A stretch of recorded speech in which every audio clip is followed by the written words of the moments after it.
এই ভাইয়া, তুমি নাকি আমাদের ক্যাম্পাসে যাচ্ছ? খাওয়ার টেবিলে বসতেই আদ্রিতা প্রশ্ন ছুড়ে দিল। রিফাত বাবার মুখখানা দেখে নিল একবার, বেশ গম্ভীর, মানে রিফাতের কপালে আজ খাওয়া না লেকচার জুটবে। সে মাথা দুলায়। হ্যাঁ, তোদের ক্যাম্পাসে যাব ঠিক আছে, তবে তোদের ডিপার্টমেন্টে নয়। আইবি থেকে নিমন্ত্রণ পেয়েছি নতুনদের বড় অনুষ্ঠানের জন্য। কেন বলতো? আদ্রিতার মুখ শুকিয়ে গেছে, সে পাংশু মুখে বলল, ও, আমি তো আরও ক্লাসে তোমার গল্প করলাম যে তুমি ক্যাম্পাসে যাচ্ছ। সবাই খুব এক্সাইটেড ছিল তোমাকে দেখবে এই আশায়। ওরা তো বিশ্বাসই করতে চায় না তুমি আমার কাজিন ব্রাদার। রিফাত জবাব দিল না। ওর হয়ে জবাব দিল ওর বাবা গোলাম রসুল। তুমি শিওর না হয়ে বন্ধুদের কাছে গল্প করেছো কেন দিদি? জানো তো অতি বাল খেললো তা ভালো ব্যাপার না। সরি চাচ্চু, আমি বুঝতে পারিনি আসলে। আদ্রিতা মুখ কালো করে খাবার খেতে মনোযোগ দেয়। রিফাত মুখ নিচু করে হাসছিল। তা তোমার এইসব ভিডিও বানানো কতদিন চলবে? সারা জীবন এসব করে কি পেট ভরবে? এই হাইপ কি সারা জীবন থাকবে? কতদিন টাকা ইনকাম করতে পারবে এসব করে? হ্যাঁ, আর যখন পারবে না তখন জীবন ধারণের জন্য কি করবে বলে ভেবেছো? রিফাতের মুখের হাসি মুছে গেল। রোকেয়া ছেলেকে বাঁচাতে মুখ খুললেন। খাওয়ার টেবিলে বসে আপনারা এত কথা বলেন কেন? নিজে খান, অন্যকেও খেতে দেন। গোলাম রসুল গম্ভীর মুখে স্ত্রীর দিকে তাকালেন। তোমার ছেলেকে কি পাওয়া যায় সব সময়? উনি তো আকাশের চাঁদ।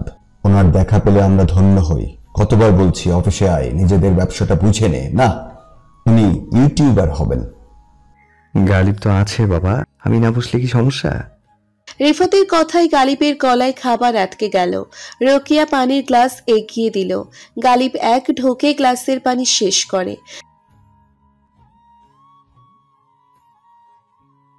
গোলাম রসুল অত্যাধিক মেজাজ খারাপ করে তার ছেলেদের দেখলেন। তোমাদের দেখে অবাক হয়ে যায় কিভাবে একজন আরেকজনকে ঠেলছিস। হ্যাঁ, তোরা সবাই দেখছি আসাদের মতো হয়েছিস। আসাদ যেমন সুযোগ থাকা সত্ত্বেও সারা জীবন গ্রামে কাটিয়ে দিল। হাজার ডেকেও ওকে ঢাকায় আনতে পারলাম না। কি ভাবিস নিজেদের? হ্যাঁ, এত কষ্ট করে একটা বিজনেস দাঁড় করিয়েছি, সেটার প্রতি কারো ইন্টারেস্ট নেই কেন? আচ্ছা, রিফাত না হয় নিজের একটা ভবিষ্যৎ বানিয়ে ফেলেছে। তুমি কি করবে গালিব? বাবার ব্যবসা না করে কি এবার ব্লগিং শুরু করবে? তাহলে লেখাপড়াটা করেছো কেন? আমার টাকাগুলো নষ্ট করার মানে কি? গালিব মাথা নিচু করে গরুর মাংস দিয়ে ভাত মুখে দিল। আমি ইন্টারেস্ট বাবা, পড়ালেখা শেষ করে তোমার বিজনেস দেখব। রিফাতের ইন্টারে পড়ুয়া একমাত্র বোন তোরা বলে উঠল। আদ্রিতাও গলা মেলালো। তোরার সাথে আমিও আছি চাচ্চু। গোলাম রসুল গোটা পরিবারের উপর অগ্নিদৃষ্টি নিক্ষেপ করে খাবার ফেলে রেখে চলে গেলেন। তার মাথার শিরা দপদপ করছে। কেমন ছেলে মেয়ে তার! শনিবার সকাল সকাল রিফাত বাড়ি থেকে বেরিয়ে গেল। গন্তব্য যাবি, সাথে আছে তার বন্ধুরা। ছাত্র জীবনে খুব আশা হতো এখানে। রিফাতের নিমন্ত্রণের খবর পেয়ে বন্ধুরা বায়না ধরেছে ওরাও আসবে পুরনো স্মৃতি রোমন্থন করতে। তাছাড়া আজ জাবির অনেক পুরনো বন্ধুরাও আসবে ওদের সাথে দেখা করতে। মূলত রিফাতরা যাচ্ছে শুনেই বন্ধুরা আসবে। সারা দিন আড্ডা দেবে সদ্য ক্যাম্পাস ছেড়ে যাওয়া বন্ধুরা সবাই। সেই উদ্দেশ্য নিয়েই আজকের যাত্রা। ফুয়াদের এত সকালে ঘুম থেকে ওঠার অভ্যেস নেই, তাই গাড়িতে উঠেই সে ঘুম দিয়েছে। হাফিজ ফুয়াদকে চিমটি কাটে। এই ওঠ, এত ঘুম কিসের তোর? এতদিন পর বাইরে বেরিয়েছি, গল্প করবে তা না উনি ঘুমাচ্ছেন। ওঠ বলছি। মামা, ভোরের দিকে ঘুমাইছি, ঘুমোতে দে না। ঘুমের মধ্যেই জবাব দিল ফুয়াদ। কেন, বউ তো নাই তোর? তাহলে সারা রাত কি করছস? ল্যাপটপে কাম সারছস নাকি? বাকিরা হাফিজের কথায় হাসলো। ফুয়াদ বাধ্য হয়ে উঠে বসলো। তুই শালা সবসময় এইসবই ভাববি। বিয়া ফরজ হয়ে গেছে তোর জন্য। আন্টিকে বলতে হবে তাড়াতাড়ি তোরে বিয়ে দিতে। হাফিজ বিয়ে ছাড়াও বিন্দাস আছে, তাই না রে হাফিজ? নিয়াজ রহস্যময় হাসি দিল। মিনহাজ নিয়াজকে গুঁতো দেয়। আমার হিসু লাগছে, আপাতত বোতলে কাম সারতে চাই। ওই নিয়াজ, তোর পাশে ফাঁকা বোতল দেখতেছ, ওইটা দে। নিয়াজ মুখ বিকৃত করলো। সি মামা, কি সুন্দর রোমান্টিক আলাপ চলছে, এর মধ্যে তুমি বাম হাত ঢুকাইয়া দিলে তো আনহাইজেনিক কইরা।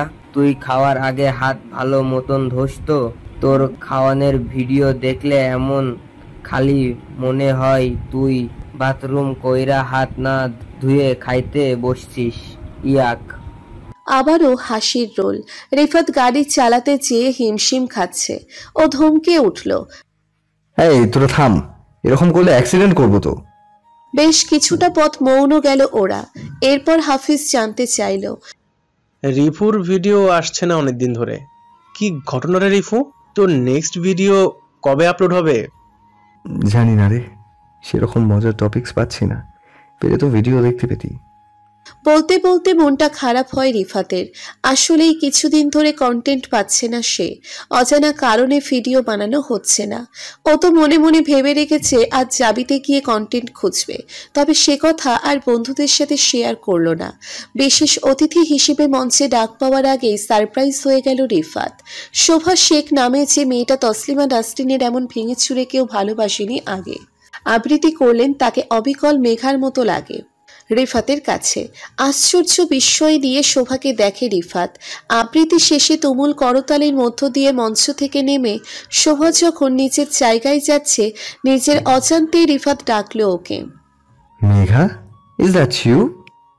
মেঘা থামে, তাকায়, অবাক হয়। সামনে পথ রোধ করে দাঁড়িয়ে থাকা রিফাতকে দেখে ওর মুখটা ক্রমশ ফ্যাকাশে রক্তশূন্য হয়ে যাচ্ছে। রিফাত বিস্ময় নিয়েই হাত বাড়িয়ে দিয়েছে। What a surprise! আপনাকে এখানে আশা করিনি। শোভা দ্বিধান্বিত হয়ে রিফাতের বাড়ানো হাতের দিকে তাকিয়ে থাকে, ভাবে এমন কোনো ইনসিডেন্স না হলেও পারতো তার সাথে। রিফাতের মনটা বিক্ষিপ্ত হয়ে আছে, অকারণে মেজাজ খারাপ হয়ে যাচ্ছে তার। সেদিন মেঘার এমন আচরণ মন থেকে মেনে নিতে পারছে না কিছুতেই। এমন কেন করলো মেয়েটা? হাত না মিলিয়ে ত্রস্ত পায়ে চপল হরিণীর মতো পালিয়ে গেল, যেন তার সম্মুখে কোনো বাঘ দাঁড়িয়ে রয়েছে। নিজেকে কেমন যেন অনাহুত আগন্তুক লাগছিল। সত্যি বলতে এই প্রথম এমন ঘটনার শিকার হলো। তাছাড়া নিজে যেচে পড়ে কোনো মেয়ের সাথে কথা বলতে চেয়েছে, আর সেই মেয়েটা কিনা তাকে না দেখার ভান করেছে। মেয়েটার আচরণ রীতিনীতি অপমানজনক লাগছে তার কাছে। মেয়েটা হয়তো কোনো কারণে ওর সাথে আলাপ বাড়াতে চাইছে না, কিন্তু রিফাত নিজের মধ্যে জেদ টের পাচ্ছে। কেন এমন অভদ্রতা দেখালো মেয়েটা? প্রথম দিন আলাপ করে বেশ সুবোধ বালিকা মনে হচ্ছিল, অথচ জানা গেল সে তার নাম ধাম সবই মিছে বলেছে। তারপর দেখা হলে না চেনার ভান করেছে, মানে পুরোই কেস খাওয়া অবস্থা। সেদিন মেঘার পিছু পিছু বেরিয়ে আসতে যেয়ে টের পেল স্টেজে ওকে ডাকছে। ফলে বাধ্য হয়ে মেঘার ভাবনা বাদ দিতে হয়েছিল তাকে। পরে খোঁজ করার কথা মনে এলেও বন্ধুরা জানতে পারলে অকারণ কৌতূহলের চাপে পড়তে পারে ভেবে বাদ দিয়েছিল। কিন্তু গত 3 দিনে ঘুরে ফিরে মেঘার কথাই মাথায় আসছে, কিছুতেই বাদ দিতে পারছে না। কেন যেন মেঘার উপেক্ষা মেনে নিতে কষ্ট হচ্ছে। ভিডিও তৈরিতে মন নেই, এমনকি খাওয়া দাওয়া অনিয়মিত হয়ে গেছে। বারবার মনে হচ্ছে মেঘার মুখোমুখি হয়ে কৈফিয়ত চাই। কেন এমন করলো? অস্থির পায়চারি করে সারাদিন। চাইলে কানিজের কাছ থেকে মেঘার বিষয়ে জানতে চাইতে পারো, কিন্তু সেটা মনে হয় না কোনো ভালো আইডিয়া। কানিজ মেয়েটা ভীষণ তেরা, মুখের ভাষা যাচ্ছে তাই। মেঘার কথা জানতে চাইলো, কে বুঝতে কি বুঝবে এই ভয়ে সে বুদ্ধি বাদ দিল। বাকি থাকে মেঘার ক্যাম্পাসে যাওয়া। আচ্ছা, রিফাত দেখা করতে গেলে কি মেয়েটা ওকে খুব গায়ে পড়া ভাববে? এমনিতে পজিটিভ ছেলে রিফাত, সহজে রেগে যায় না, অথচ এখন অকারণে রেগে যাচ্ছে। তোরার সাথে রাগ দেখিয়ে ফেলছে, মায়ের সাথে গম্ভীর হয়ে থাকছে। রিফাত বুঝতে পারছে মেঘার উদাসীনতায় ওর পৌরুষে আঘাত লেগেছে, ঠিক যেন নেওয়া যাচ্ছে না। মেঘার এমন ব্যবহারের কারণ কি সেটা না জানা পর্যন্ত স্বস্তি পাবে না। তাই ঠিক করেছে ও একাই জাবিতে আসবে মেঘার সাথে কথা বলতে। তাতে যদি ওকে বেহায়া বা গায়ে পড়া ভাবে ক্ষতি নেই। মেঘার খোঁজ বের করতে খুব বেশি কষ্ট করতে হলো না রিফাতকে। ওর মতো ইউটিউব সেলিব্রিটিকে সহায়তা করতে সকলেই রাজি।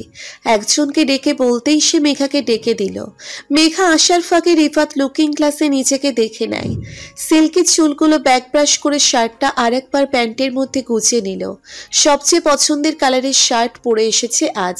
ওশান ব্লু কালারের শার্টের সাথে ডেনিম চমৎকার মানিয়েছে। পায়ে নিকের স্নিকারটা প্যান্টে মুছে পরিষ্কার করে নিল।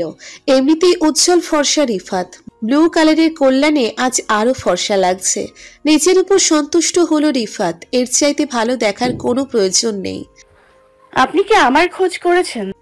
গলা শুনে রিফাত ঘুরে দাঁড়াতেই চমকে উঠল মেঘা। আপনাদেরই গলা দিয়ে স্বর বেরিয়ে এলো। আপনি? হ্যাঁ আমি। এখন দয়া করে পালিয়ে যাবেন না সেদিনের মতো। নিজেকে সামলে নিয়ে যথাসম্ভব শান্ত হয়ে রিফাতকে দেখল মেঘা ওরফে শোভা। কেন এসছেন? কিছু জানতে। আশা করি উত্তর দিতে আপত্তি নেই আপনার। সেটা নির্ভর করছে আপনার প্রশ্নের ধরনের উপর। চমৎকৃত হলো রিফাত। আজ মেয়েটা বেশ চটাং চটাং কথা বলছে দেখা যায়। রিফাত মন দিয়ে মেঘা ওরফে শোভাকে দেখল। ও ঠিক বুঝতে পারছে না মেয়েটা ওর সাথে এমন কঠোর আচরণ কেন করছে। সেদিন কোনো অশোভন আচরণ করেছে বলে তো মনে পড়ে না। আগে বলুন কি নামে ডাকবো আপনাকে, মেঘা নাকি শোভা? শোভা জবাব দিল না। রিফাত বলল, আপনি মিথ্যে বলেছেন আমাকে। কেন? ভ্রু কুচকে গেল শোভার। রিফাতের দিকে তাকিয়ে জানতে চাইল, মিথ্যা? কোনটা মিথ্যা? আপনি সুকন্যা গার্লস হোস্টেলে থাকেন, এটা মিথ্যে না? নিজের নামটাও বানিয়ে বলেছেন। মেঘা চোখ বড় বড় করে তাকিয়েছে। আমার খোঁজ নিতে এরই মধ্যে আপনি হোস্টেলে গিয়েছিলেন? রিফাত মাথা দোলায়। মেঘা হাসল। কেন মিথ্যে বলেছি বুঝতে পারছেন তো? এই যে আমার খোঁজ নিতে হোস্টেল অবধি চলে গেছেন। যদি বাড়ির ঠিকানা দিতাম তাহলে বাড়ি চলে যেতেন না? আমার পরিবারের লোকেরা তখন কি ভাবতো বলুন? কেউ কি বিশ্বাস করতো যে আপনার সাথে আমার একদিনের আলাপ? কোনো দিনও না। এই পৃথিবীতে সত্য বলা আর মানুষকে বিশ্বাস করার মতো বোকামি আর দ্বিতীয়টি নেই। রিফাত চুপ করে রইল। দেখুন, আবার ভিডিও ভাইরাল হওয়ার পর কি পরিমাণ হ্যারাসমেন্টের শিকার হয়েছি সেটা কাউকে বলে বোঝানো সম্ভব না। না পরিবার না সমাজ, কোথাও আমার কোনো সে নেই। মুখ লুকিয়ে চলতে হয়েছে বহুদিন। আমি ভুলেই গেছি আমি একজন মানুষ। আমার কোনো অনুভূতি আছে। এই যে এখনো যদি কেউ আমাকে চিনে ফেলে খুব একটা ভালো নজরে দেখবে না। সবার মনে হয় আমি ছেলে পটিয়ে পকেট হাঁটিয়ে নেয়ার মেয়ে হিসেবে থেকে যাব। আর ছেলেরা চিনলে ঠিক আপনার মতো রিয়েক্ট করে। ভাববে যেহেতু আমি ভাইরাল গার্ল সেহেতু আমি খুব সস্তা, যা খুশি করা যায় আমার সাথে। মেঘা থামতেই রিফাত প্রতিবাদ করে, আপনি আমাকে ভুল বুঝছেন। আমার মোটেও সেরকম কোনো ইন্টেনশন নেই। আমার জাস্ট কিউরিয়াসিটি হয়েছে আপনাকে নিয়ে। সত্যি বলতে আপনার ভিডিও আমি দেখেছিলাম 2.5 বছর আগে। তখনও দেখে আমার এটাই মনে হয়েছিল যে যা ঘটেছে আপনি কোনোভাবেই সেটার সাথে রিলেট করেন না। সামহাও আপনি ভিকটিম বনে গেছেন। সেদিন কথা বলার পরেও সেটাই মনে হয়েছে। তাই বলতে পারেন ক্যামেরার পেছনে সত্যিটা কি সেই ঘটনা জানার জন্যই আপনার সাথে আলাপ করা। আমার সত্যি অন্য কোনো ইন্টেনশন নেই, কখনোই ছিল না। রিফাত সত্যি কথাই বলল। মেঘা ঠোঁট টিপে কিছু ভাবল। ধরুন যা দেখেছেন সেটাই সত্যি, তাহলে তো আর কিছু জানার নেই, তাই না? কিছুক্ষণ চুপ থেকে আবার মুখ খোলে মেঘা। আর ক্যামেরার পেছনের ঘটনা জেনেই বা কি করবেন? কিছু কি পাল্টে যাবে? আমি বা আমার পরিবার যে হেনস্থার শিকার হয়েছে তাকে মুছে ফেলা যাবে? যে সম্মানহানি হয়েছে সেটা ফেরত আসবে? কিছুই হবে না। উল্টো এখন এসব নিয়ে ঘাটাঘাটি করলে আমার গায়ে নতুন করে কাদা ছিটবে।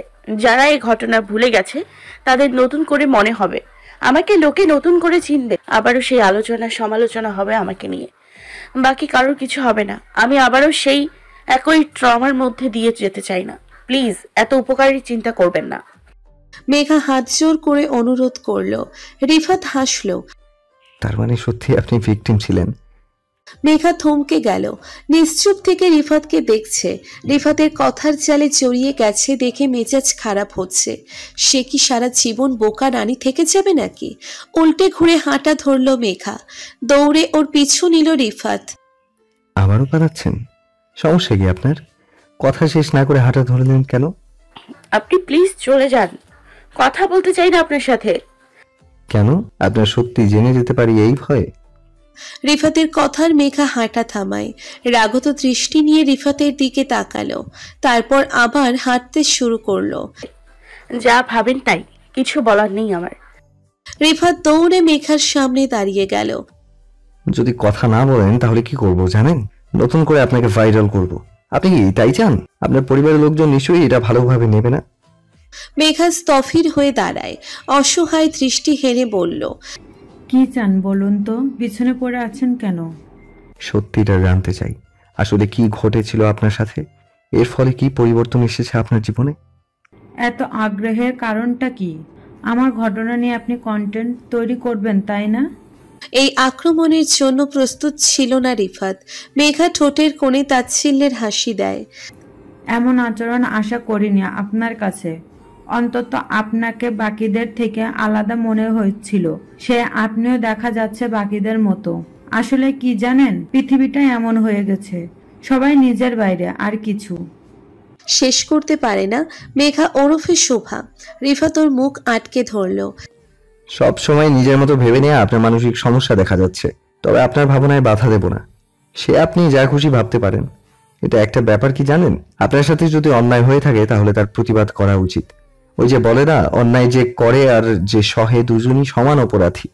আপনি অন্যায় না করে অপরাধী হয়ে বেঁচে আছেন, এটা তো উচিত না। কি করব তাহলে? জনে জনে বলে বেড়াবো যে এই কাজ আমি করিনি? কেউ বিশ্বাস করবে বলে মনে হয়? আমার নিজের বাবাই মাই তো বিশ্বাস করে না, বাকিদের কথাই বাদই দিলাম। কেউ না করুক, এই আমি বিশ্বাস করছি।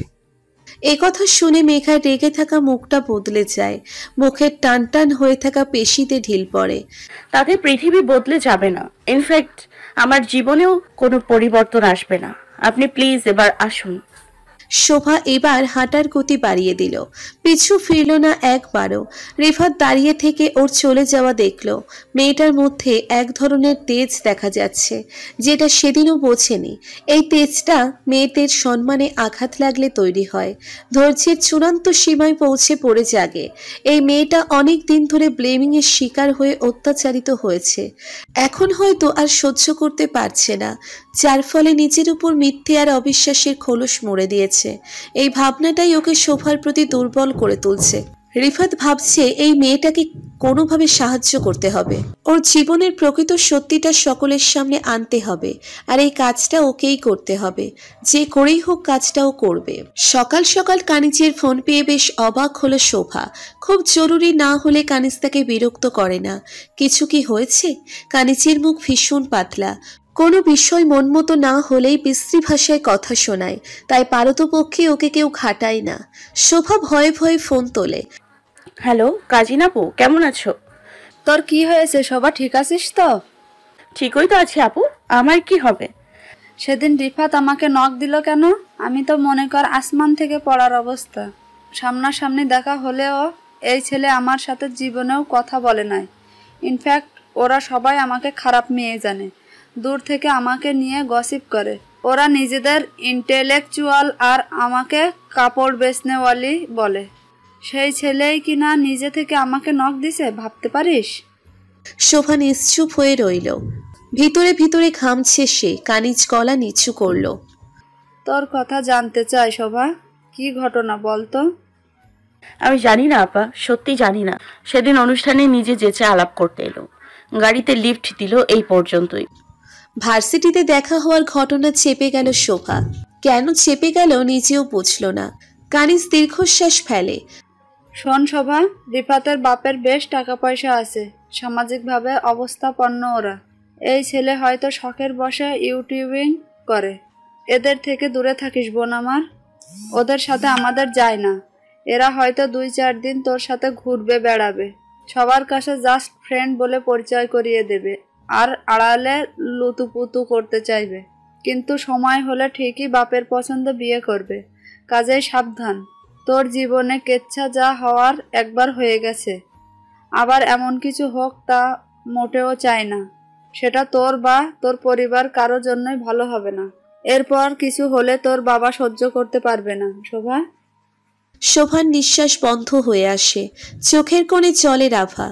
এবারও তাকেই শুনতে হচ্ছে, অথচ কিছুই করেনি সে। শোভা অসহায় কণ্ঠে আকুতি জানায়, আপু আমি সত্যি জানি না সে কেন তোমাকে ফোন দিয়েছে। বিশ্বাস করো, তার সাথে কোনো যোগাযোগ নেই আমার। ইথারে কানিজের হাসির শব্দ ভেসে আসে। দূর পাগলি, আমি কি তোকে অবিশ্বাস করছি? শুধু সাবধান করছি যাতে ভবিষ্যতে এমন কোনো ঘটনা না ঘটে, যাতে আবারও পস্তাতে হয়। বুঝতে পেরেছিস? রিফাতকে যা বলার আমি বলে দিয়েছি, তুই ভাবিস না। আচ্ছা রাখছি, তবে ভালো থাকিস। আচ্ছা আপু। বলতে বলতে মাথা তুলাই শোভা। প্রচন্ড রাগ লাগছে তার। এই রিফাতটা কি শুরু করেছে? ওর পিছে লেগে আছে কেন এমন করে? তার প্রতি এত ইন্টারেস্ট কেন? কি চায় সে? আসুক, এরপর এমন অপমান করবে যে জীবনেও আর কোনো মেয়ের দিকে তাকাবে না। ভোরবেলা তৈরি হয়ে ডাইনিংয়ে আসতেই আদ্রিতাকে বসে খেতে দেখল। ওর মাথায় গাঁটটা মেরে নিচের চেয়ারে এসে বসল রিফাত। আহ ভাইয়া, এত জোরে কেউ মাথায় মারে? আদ্রিতা মাথায় হাত বোলায়। রিফাত প্লেটে খাবার তুলে নিয়ে এক টুকরো রুটি মুখে চালান করে বলে, তো পড়ালেখার খবর কি? খালি প্রেম করছিস নাকি পড়ালেখা করছিস কিছু? আদ্রিতা একটু চমকায়, চেহারার লজ্জার ছায়া। মোটেও প্রেম করছি না ভাইয়া, শুধু শুধু মিছে কথা বলবে না। মিথ্যে বলেছি? তাহলে ওই সবুজ শার্ট পরা ছেলেটা যে তোর ব্যাগ বহন করছিল? আদ্রিতা কাশল। তোরা চোখ বড় বড় করে আদ্রিতাকে দেখল। দিদি আপু, তুমি তো দেখি ছুপা রুস্তম। একই রুমে থেকে আমি কিছুই টের পেলাম না কেন? রিফাত হাসল। তুই তো চোখেই দেখতে পাস না, ওর প্রেম দেখবি কিভাবে? কে বলেছে দেখতে পাই না? আমি তাহলে পড়ালেখা করেছি কি করে? তোরার সহজ সরল উত্তর শুনে আদ্রিতা আর রিফাত দুজনেই হাসল। সে তো চশমা দিয়ে পড়িস, চশমা ছাড়া কিছু দেখিস? না, তা দেখি না অবশ্য। রিফাত উঠে দাঁড়ায়। আমার খাওয়া শেষ, আমি উঠলাম। এই দিদি, ইউনি যাবি তো? চল আমিও যাব। হ্যাঁ যাব, কিন্তু তুমি আজ কেন যাবে? কাজ আছে একটা, গেলে চল, আমি গাড়ি বের করছি। দিদি তাড়াতাড়ি খাওয়া শেষ করে রিফাতের পিছনে ছুটল। প্রায় দিন রিফাতকে চোখে পড়ে শোভার। এসে দূরে দাঁড়িয়ে থাকে চুপচাপ, ক্যামেরা নিয়ে ভিডিও করার ভাব ধরে। মাঝে মাঝে ক্যামেরার সামনে কথা বলে। শোভা জানে এই সবই রিফাতের বাহানা, তাই ওকে দেখলেই শোভা দ্রুত হেঁটে প্রস্থান করে, কথা বলার সুযোগ দেয় না কোনো। কিন্তু আজ দেখেই এগিয়ে এলো। রিফাত বেশ অবাক হলো ওকে আসতে দেখে। শোভা সোজা এসে রিফাতের সামনে দাঁড়িয়ে চোখে চোখ রেখে জানতে চাইল, কি সমস্যা আপনার? রিফাত ভেবা চেকা খায়। আমি আবার কি বললাম? কি করেছেন জানেন না? আমাকে কি বোকা মনে হয়? রিফাত দাঁত বের করে হাসল। না, খুব চালাক আপনি। শোভা রেগে গেল। ফাজলামো করবেন না একদমই। আপনি কানি জাপুকে ফোন করেছেন কেন? আপনার জন্য কানি জাপু কতগুলো কথা শোনালো আমাকে। রিফাত চুপ করে যায়। শোভা আশপাশ তাকিয়ে দেখে নিল একবার। তার হলে যাওয়ার রাস্তাটা এখনো নীরব।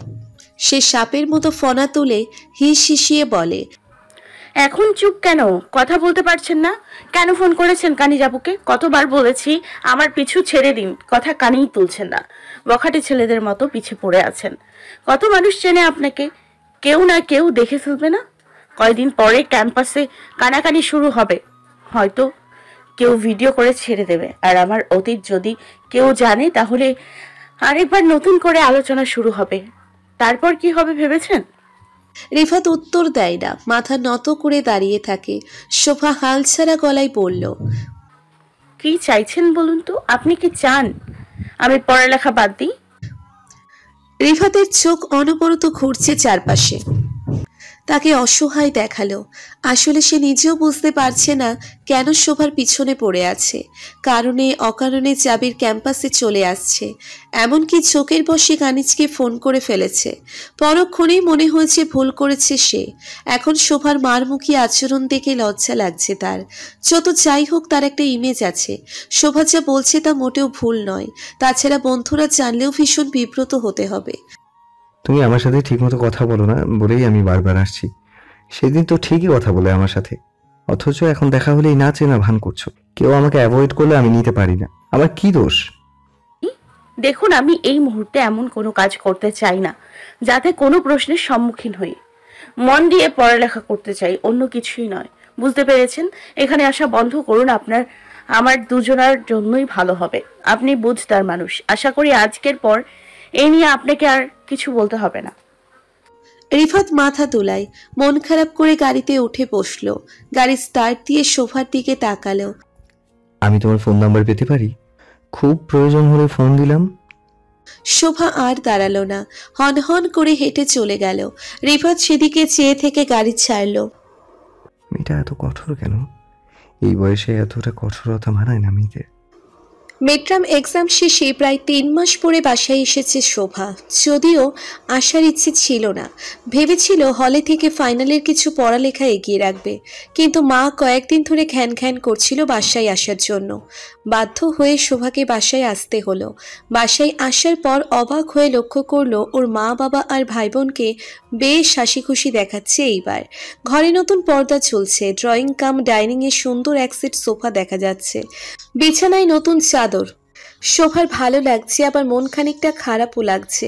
ওকে ছাড়া ওর পরিবার তাহলে ভালোই আছে? বুকের কোথাও যেন চিনচিনে ব্যথা বোধ হচ্ছে। একটা সময় ছিল এই পরিবারটা জান, ওকে ঘিরেই সব আনন্দ বেদনা ঘুরপাক খেত। শোভার মন খারাপ মানে পুরো বাড়ির মন খারাপ, শোভার মন ভালো মানে পুরো বাড়ি আনন্দে ঝলমল করত। মা বলতো শোভা পেটে আসার পর থেকে নাকি ওদের জমিতে ধান হতো খুব, চালের আড়তদারিতে বরকত আসলো। ওর ফুপুর অনেকদিন আটকে থাকা বিয়েটা হয়ে গেল। শেখ পরিবারের মানমর্যাদা নাকি বেড়ে গেছিল শোভা আসার পর। বাবা এই জন্য জন্মের পরও নাম দিয়েছিলেন শোভা। বাবার চোখের মনি ছিল শোভা, বাবার আদরের মান রেখেছিল শোভা। পড়ালেখায় শুধু পরিবার নয়, স্কুলের গর্ব ছিল সে। সেই আদরের শোভার ভাগ্য বদলে গেল এসএসসির পর। যাকে একসময় বাবা চোখে হারাতো, সেই মেয়ে হয়ে গেল বাবার সবচেয়ে অপছন্দের সন্তান। বাসায় ফিরে সে মেয়েকে এক নজর না দেখে মুখে ভাত তুলতেন না। সেই মেয়ে সামনে এলে বাবার খাওয়া বন্ধ হয়ে যায়। শোভার কান্না পেয়ে গেল। সবকিছু এত দ্রুত পাল্টে কিভাবে গেল? কখনো কি আবার আগের মতো বাবার ভালোবাসা পাওয়ার সৌভাগ্য হবে শোভার? শোভা, কি করছিস? শোভা দ্রুত চোখ মুছে। কিছু না মা, বসে আছি। সাজেদা মেয়ের দিকে এগিয়ে এলেন। তুই কাঁদছিস কেন? কাঁদছি না মা, এই চোখে মনে হয় ময়লা পড়েছে। সাজেদা মেয়ের পাশে বসে মন খারাপ করেন। কি হয়েছে সত্যি করে বলবি? কিছু না মা, দেখছি তোমরা বেশ ভালো আছো আমাকে ছাড়া। সাজেদা চমকে উঠে হেসে দিল। পাগল মেয়ে আমার, তোকে ছাড়া পরিপূর্ণ ভালো কি থাকি? তবে হ্যাঁ, তোর বাবার মন মেজাজ ইদানিং বেশ ভালো থাকছে। কেন জানিস? এই শহরে তোর বাবা অবশেষে একজন বন্ধু খুঁজে পেয়েছে। তার বাল্যকালের বন্ধু গ্রাম ছেড়ে শহরে এসেছিল বহু আগে। কদিন আগে দেখা হয়েছিল অফিসে। আমাদের বাসায় বেড়াতেও এসেছে উনি। বেশ ভালো মানুষ, বলতে পারিস তার কল্যাণে তোর পুরনো বাবাকে কিছুটা হলেও ফেরত পেয়েছি। মানুষটা আবারও হাসছে, এটা দেখে ভালো লাগছে। একথা শুনে শোভার মন ভালো হয়ে গেল। সত্যি বাবা আগের মতো হয়ে গেছে? সত্যি রে সত্যি, তুই চাইলে পুরনো দিনের মতো ভালোবাসাও পেতে পারিস বাবার কাছ থেকে। শোভা অতি উৎসাহী হয়ে জানতে চাইল, কিভাবে? তোর বাবা তোর বিয়ে দিতে চায় শোভা। তোর আঙ্কেল তার ছেলের সাথে তোর বিয়ের প্রস্তাব দিয়েছে। শোভার মুখ ফ্যাকাশে হয়ে গেল। বিয়ে? মা কি বলছো এসব? কেবল ইউনিভার্সিটিতে ভর্তি হয়েছি, পড়ালেখা শেষ করে চাকরি করব, নিজের পায়ে দাঁড়াবো, নিজের একটা পরিচয় হবে। এখন কেন বিয়ে করব মা? সাজেদা গম্ভীর হলেন। তুই যদি চাস তোর বাবা তোকে আগের মতো ভালোবাসুক, তাহলে বিয়ে নিয়ে কোনো নেতিবাচক কথা বলিস না শোভা। অনেকদিন পরে তোর বাবাকে এমন আনন্দিত দেখছি, তার এই সুখটুকু কেড়ে নিস না শোভা। শোভার মনটা হু হু করে উঠল। এই মুহূর্তে বিয়ের কোনো ভাবনা তার মনে নেই। সে চায় তার নামের সাথে লেগে যাওয়া কালিমা মুছতে। বিয়ে করলে কি সে কালিমা মুছবে কখনো? মা আর যা করতে বলো করব, কিন্তু বিয়ে না মা। বিয়ে করে কি হবে? আমি তো পড়ালেখাই শেষ করতে পারবো না। তাহলে এত কষ্ট করে লেখাপড়া করলাম কেন? ভালো রেজাল্ট করে কি লাভ হলো? সাজেদার চেহারা কঠোর হলো। তুই যা করেছিস তা কি কম হয়েছে শোভা? এক জীবনে আর কত কাহিনী করবি? বিয়ে করলে পড়ালেখা হবে না কেন? তোর বাবাকে কি এতটাই উদাসীন মনে হয়? তুই যাতে পড়ালেখা করতে পারিস সে কথা সে বলে নিয়েছে। এখন যেমন পড়ালেখা করছিস তেমনই করবি। এবার বল আর কি লাগবে তোর? মা প্লিজ। তখনই যেন ঘরে বজ্রপাত হলো। আজমল শেখ এসে দাঁড়িয়েছে ঘরের দরজায়। সাজেদা, তোমার মেয়েকে বলো সে যদি তার বাবাকে বিন্দুমাত্র ভালোবাসে তাহলে যেন বিয়েতে রাজি হয়ে যায়। আজ 3টে বছর হয় নিজের বাড়িতে যেতে পারছি না, নিজের পরিবারের মুখোমুখি হতে পারি না, আত্মীয় স্বজনদের কাছে যাওয়া যায় না। এবার অন্তত যেন সে আমাদের দিকে মুখ তুলে তাকায়, ওর ছোট 2 ভাই বোনের দিকে তাকায়। ওর বিয়ে হলে মানুষ আগের ঘটনা নিয়ে মাথা ঘামাবে না। আমরা আবার বাড়িতে ফিরতে পারবো। মেয়ে হয়ে এই স্বস্তিটুকু তার কাছ থেকে চাইছি। যদি তাতেও ওর সমস্যা থাকে তাহলে যেন আমাকে ভুলে যায়। বাবা, এটা কি বললে তুমি? শোভা ঝরঝর করে কাঁদে। আজমল শেখ এতটুকু নরম না হয়ে বললেন, তুমি বলো, এভাবে আর কতদিন বনবাস যাপন করব? তুমি না হয় বিশ্ববিদ্যালয়ে যে বেঁচেছো, আমরা কি করব? এভাবে থাকতে থাকতে দম বন্ধ হয়ে আসে আমার। তাছাড়া ভালো পাত্র, ভালো পরিবার আর পরিচিত মানুষ, এরকম সুযোগ কি বারবার আসবে? কে বিয়ে করবে তোমাকে? ভালো পাত্র কি পাবো? কেউ যদি ঘুণাক্ষরেও তোমার অতীতের খবর পাস, তাহলে কি আদৌ ভালো কোনো পরিবারের আত্মীয়তা সম্ভব? একটু থেমে দম নিলেন আজমল শেখ। তোমার আরো দুটো ভাই বোন আছে, ওদের কথাও ভাবো। এই চাকরি করে সংসার চালাতেও কষ্ট হয়। তোমার চাচা সব দেখাশোনা করে, যা টাকা পাঠায় তাতেই সন্তুষ্ট থাকতে হচ্ছে, যেহেতু আমি সেখানে নেই। তোমাকে বিয়ে দিতে পারলে আমরা নিশ্চিন্তে ফিরে যেতে পারবো তোমার দাদার বাড়ি। আশা করি বুঝতে পেরেছো আমাদের পরিস্থিতি। সাজেদা, ওকে বলো আগামীকাল ওরা আসবে। আপাতত আংটি পরিয়ে যাবে, ওর সেমিস্টার ফাইনাল হলে তুলে নিবে। কোনো উল্টাপাল্টা আচরণ যেন না করে। আজমল শেখ চলে গেলেন। সাজেদা উঠে দাঁড়ালেন। আমাদের ভুল বুঝিস না শোভা, আমরা তোর ভালো চাই বলেই এমন সিদ্ধান্ত নেওয়া, রাগ করিস না। শোভার বুকের উপর ওড়না ভিজে চপচপ করছে। নিঃশব্দ কান্নায় বুক ভার হয়ে গেছে। ভেবেছিল মা অন্তত তাকে বুঝবে। সেই ঘটনার পর বাবা দূরে ঠেলে দিলেও মা বুকে আগলে রেখেছিল তাকে। কিন্তু সেও যখন বাবাকে সাপোর্ট করলো, তখন আর বলার মতো কিছু খুঁজে পেল না শোভা। তবুও কাঁদতে কাঁদতে মায়ের দিকে তাকালো।